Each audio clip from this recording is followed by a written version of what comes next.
Bonjour à tous, aujourd'hui on se retrouve pour une nouvelle vidéo et ce sera une vidéo de grossesse. Alors au début je voulais pas en faire parce que je me suis dit que ça allait pas intéresser tout le monde. Et puis en fait depuis que je suis enceinte je regarde beaucoup de vidéos de grossesse, de baby room tour, de vlogs, de vidéos sur les achats de puériculture, sur l'organisation de la table à langer. En fait j'adore ça. Donc du coup je me suis dit mais pourquoi moi j'en ferais pas, ça peut toujours aider les futures mamans ou les mamans qui sont enceintes en même temps que moi.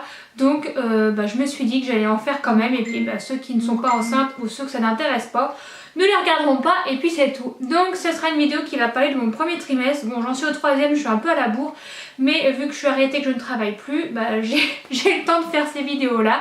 Donc on va commencer tout de suite. Donc tout d'abord comment j'ai appris que j'ai été enceinte. En fait c'est simple, au mois de septembre je suis partie 2 semaines au Canada et en fait avec mon copain on avait décidé de commencer à essayer de faire un bébé avant de partir au Canada parce qu'on s'était dit si on commence longtemps avant et que je suis malade pendant tout le Canada ça va juste être pas possible. Donc on s'est dit on commencera aller 1 semaine avant de partir, le temps que ça se mette en route tout ça, il n'y a pas de problème, ça devrait aller. Et en fait j'ai appris que j'ai été enceinte en revenant du Canada et j'étais enceinte déjà avant de partir au Canada. Donc je suis tombée enceinte fin août début septembre, je suis partie au Canada 2 semaines au mois de septembre et en rentrant du Canada en fait j'avais pris tout ce qui était serviette hygiénique pour nos problèmes féminins et en défaisant ma valise et en arrivant chez moi, retour du Canada, je me suis dit tiens j'ai pas utilisé mes mes serviettes hygiéniques ou mes tampons, peu importe. J'ai un peu de retard sur mes règles il me semble et j'ai surtout très mal au sein.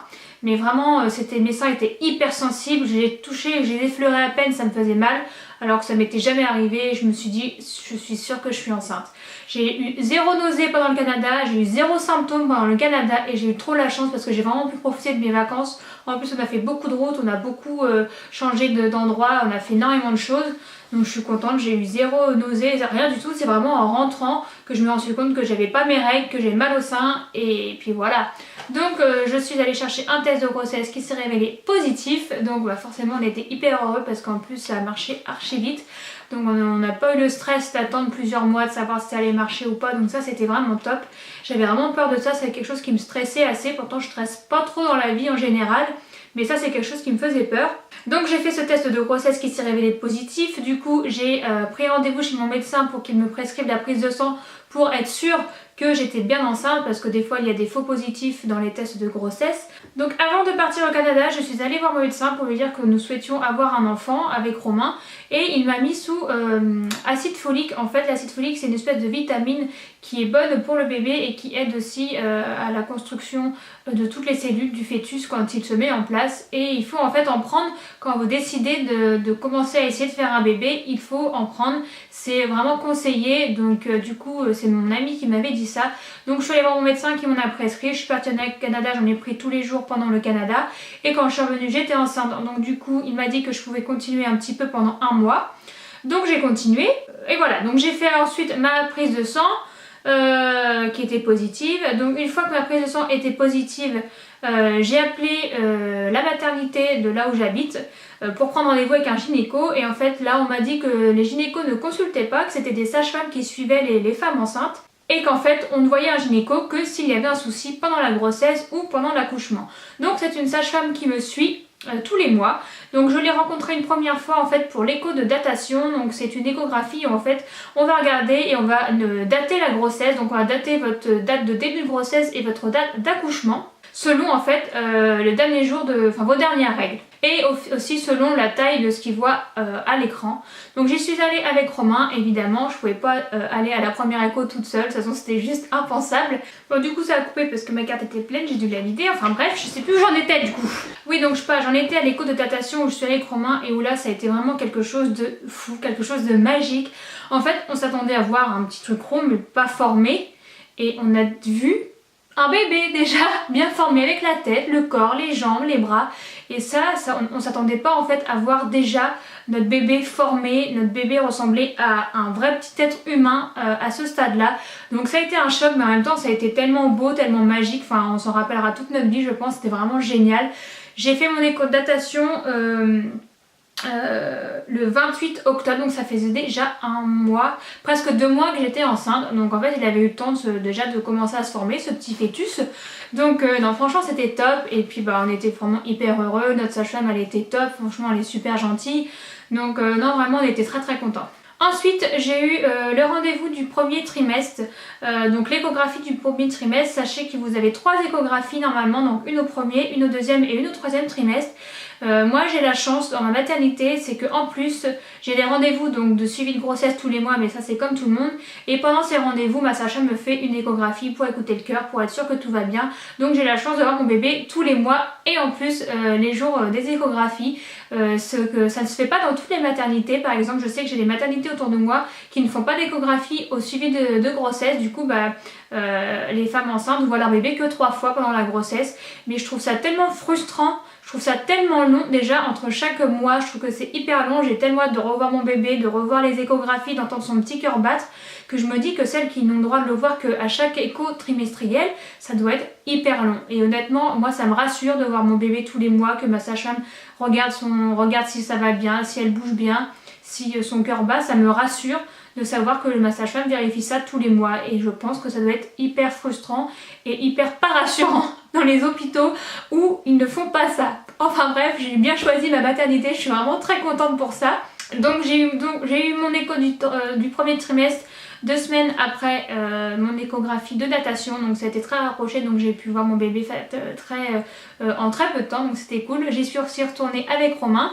Et donc là en fait elle a pris plein de mesures, elle a vraiment regardé énormément de choses, elle a fait beaucoup de photos pour nous que je vous mettrai en fait ici. Je vous mettrai des petites photos comme ça pour que vous voyez l'évolution finalement.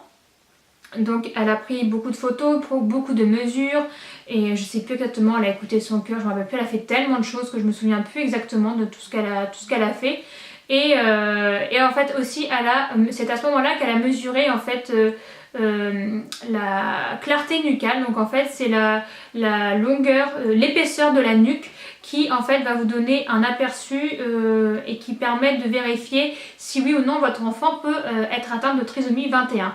Donc après cette échographie, moi elle m'a dit qu'on allait faire la prise de sang pour savoir si l'enfant avait une chance de porter la trisomie 21. Ça vous avez le droit de refuser parce qu'elle me fait signer un consentement comme quoi je suis d'accord pour faire cet examen. Donc évidemment moi j'étais d'accord. Il fallait faire la prise de sang en fait le plus rapprochée possible de cet examen là pour qu'il puisse faire la concordance en fait au laboratoire. Donc en fait en sortant de la maternité je suis directement allée au laboratoire faire cette prise de sang. Je pouvais pas être plus proche je pense. Et du coup en fait il faut que votre résultat soit supérieur à une chance sur 250 et nous on était à une chance sur 10 000 je crois. Donc on n'a pas eu besoin d'amniosynthèse tout ça et ensuite elle a continué à... la clarté nucale était en fait correcte, était dans la norme et les examens d'après elle a continué aussi à mesurer la clarté nucale et puis maintenant elle la mesure plus parce que tout est normal. Et ensuite j'ai mes suivis de grossesse tous les mois. Donc voilà pour le premier trimestre, j'ai eu qu'un suivi de grossesse en fait au mois de décembre, puisque au mois de septembre, mon premier mois, le temps que je sache que j'étais enceinte, que je fasse mes prises de sang et que je puisse avoir un rendez-vous, forcément ça est arrivé que fin octobre. Donc les 2 premiers mois j'ai pas eu de suivi de grossesse, mais j'ai eu tous mes rendez-vous après correctement et qu'il n'y avait pas de soucis, donc c'était pas gênant. Sachez aussi que pendant votre premier rendez-vous ou l'écho du premier trimestre, je sais plus, elle vous donne une déclaration en fait de grossesse qui est envoyée à la Sécu ou à votre organisme de rattachement en fait pour déclarer votre grossesse, qu'ensuite vous puissiez être pris en charge en fait par votre sécurité sociale, par l'URSSAF ou que sais-je. Et il faut l'envoyer aussi à la CAF il me semble pour pouvoir après bénéficier tout ce qui est allocation familiale, tout ce qui est prime de naissance, tout ça. Et il faut le faire avant la 14e semaine de grossesse. Donc vous n'avez pas beaucoup de temps pour le faire, il faut le faire quand même assez vite parce que ça passe vite, faut se le dire. Au niveau de tout ce qui est symptômes, alors mon premier trimestre a été relativement idyllique. Enfin c'est-à-dire, je n'ai quasiment pas eu de nausées, j'en ai eu quelques-unes mais vraiment rien de bien méchant. J'ai jamais été sur le point de vomir, j'ai juste eu 2 jours dans tout mon premier trimestre où j'ai été mal en point, vraiment à 2 doigts de vomir, mais seulement 2 jours. Le reste, je n'ai jamais, ça m'a jamais empêché de faire quoi que ce soit. J'en avais pas forcément le matin. Ça m'arrivait quelques fois dans la journée, mais c'était vraiment largement supportable. Donc pour ça, je suis vraiment contente parce que j'ai vraiment eu trop de chance pour ça. Quand je vois certaines de mes amies ou certaines de mes collègues qui ont été malades à crever tout le premier trimestre, à ne pas pouvoir aller travailler, tout ça, moi ça n'a pas du tout été mon cas. J'ai vraiment bien supporté le premier trimestre. J'ai par contre été très fatiguée, mais en quelque chose de bien. J'avais jamais été fatiguée comme ça, peu importe l'heure à laquelle je me levais ou je me couchais, le nombre d'heures que je dormais, j'étais tout le temps fatiguée. Et ça c'était dur par contre avec le boulot parce que j'ai déjà un boulot qui est fatigant. Mais avec ça en plus, j'avoue que c'était dur, je faisais beaucoup de siestes en fait et je me couchais très tôt le soir finalement. Donc non, ça c'était le plus embêtant finalement, la fatigue. Et aussi le troisième symptôme que j'ai eu, enfin j'appelle pas ça un symptôme, mais c'est que j'avais beaucoup plus d'appétit, j'avais tout le temps faim, mais j'allais très vite rassasiée. En fait, à table, je mangeais très peu parce que j'avais faim, hein, mais je mangeais peu parce que je me sentais vite pleine. Et après, si je continuais à manger, j'étais pas bien en fait. Vous savez, quand on mange trop et qu'après on est barbouillé, bah en fait, ça me faisait ça. Donc je mangeais peu, mais je mangeais plus souvent finalement parce que j'avais vraiment des faim tout le temps. Ça s'est très bien passé. J'ai pris que 3 kilos pour mon premier trimestre, donc ce qui est relativement raisonnable. Et enfin, j'ai eu aussi très souvent envie d'uriner dès le premier trimestre et en fait mon médecin, comme je suis sujette aux infections urinaires et que j'ai déjà été opérée quand j'étais petite, il m'a prescrit en fait un ECBU directement pour être sûr que c'était pas l'infection urinaire, donc ce ne l'était pas, c'était bien dû à la grossesse. Et ma sage-femme a continué en fait à me faire les examens tous les mois en plus de ma prise de sang pour la toxoplasmose, tout ça. Pour ce qui est de mon alimentation, bah écoutez, je n'ai absolument rien changé, je mange comme d'habitude, j'ai rien enlevé, j'ai rien rajouté, je mange pas plus sainement que d'habitude. Franchement, je mange comme je mange habituellement et ça me va très bien, mon bébé grossit bien. Donc pour ça, j'ai pas de problème. J'ai eu qu'une seule envie depuis le début de ma grossesse, c'est le Coca-Cola. Donc j'ai pris du Coca-Cola zéro tant qu'à faire pour éviter la caféine et le sucre. Et puis ma foi, j'ai pas grossi plus que ça, donc c'est pas si mauvais que ça. Mais ça m'est venu un jour à l'autre comme ça. J'étais chez moi et j'ai dit à mon chéri, est-ce que tu peux aller me chercher du Coca zéro? Parce que là j'ai une envie, mais je te boirais une bouteille d'un litre comme ça tellement j'ai envie de Coca. Donc le pauvre il s'est foutu de moi, il a rigolé, mais il est quand même allé me chercher ma bouteille de Coca et j'ai dû la finir en même pas une journée tellement j'avais envie de Coca. C'est hallucinant, alors que je buvais plus de Coca depuis, mais ça faisait au moins 2-3 ans que je buvais quasiment plus de Coca. Donc je sais pas pourquoi j'ai eu cette envie là, mais c'est cette envie là que j'ai pas eu envie de fraises ni quoi que ce soit, j'ai eu envie de Coca. Au niveau des produits que j'ai utilisés, du coup en fait j'ai utilisé la Biole au début.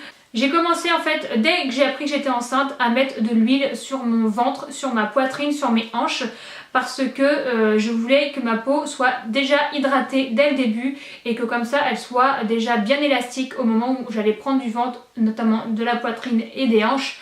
Voilà, je voulais pas en mettre au dernier moment parce que si ma peau n'avait pas été préparée, j'avais peur que ça craque. Donc du coup j'en ai mis dès le début, le matin et le soir, sur ma poitrine, mes hanches et mon ventre. J'en mets pas sur mes cuisses ni sur mes fesses parce qu'en fait ça me saoule tout simplement. Je pense que le ventre c'est vraiment le plus important, la poitrine aussi. Donc voilà, j'ai mis la Biole. Et en fait quand j'ai fini la Biole, je me suis rendu compte que j'avais énormément de crème hydratante chez moi, en échantillon, en produits que j'avais achetés. Donc j'ai utilisé toutes les crèmes hydratantes que j'avais chez moi, pas forcément spéciales vergeture, mais des crèmes hydratantes que j'ai utilisées chez moi. J'ai fini tous mes pots que j'avais déjà en fait, au lieu d'en acheter alors que j'en avais déjà chez moi.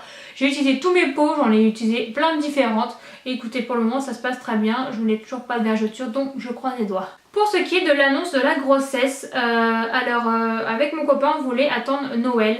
Parce qu'en fait ça aurait fait 3 mois que j'étais enceinte début décembre du coup. Et on voulait annoncer à ce moment-là, on s'était dit que c'était une bonne occasion d'annoncer à tous nos proches que du coup on allait avoir un bébé. Et en fait on n'a pas pu attendre jusque là. On a annoncé, en fait il faut attendre 3 mois pour annoncer la grossesse à sa famille, à ses proches.